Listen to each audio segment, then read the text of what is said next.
Welcome everybody, my name is Carlton Collins, and in this video I'm going to demonstrate how you could reference vertical data in Excel horizontally by writing just one formula and copying it across.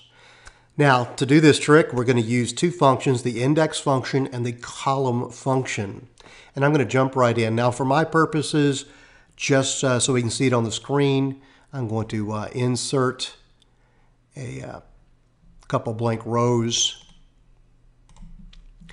There we go, and I'm going to write my formula here. Now, the interest that is listed here is the data that I want to reference horizontally across the page. So let's start. Equal index, and that is the formula, and let me talk about that index for just a second. What the index is going to do is we're going to highlight an array of data or a data range, and then we're going to indicate a row number such as row 2 and then a column number such as column 4 to isolate that one interest amount. So let's do that. Let's highlight the range, comma, and then we would ordinarily type the number 2, but this is where the trick comes in. Instead of writing number 2, we're going to type in column, cell B1, enter. Well, we're not entering yet.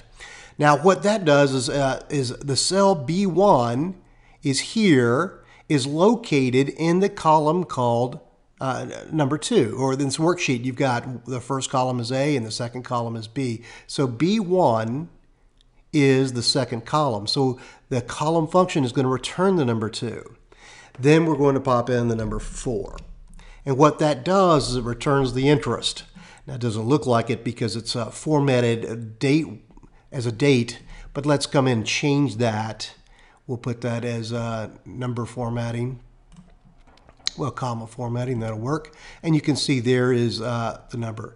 Now the next thing we need to do is we need to take that formula and use the F4 key to anchor the column references so we can copy it.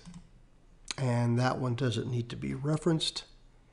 Now all we do is drag that across the screen, and you will see that automatically we're now referencing 1239, 1221, 1202, 1183, all the way across the page.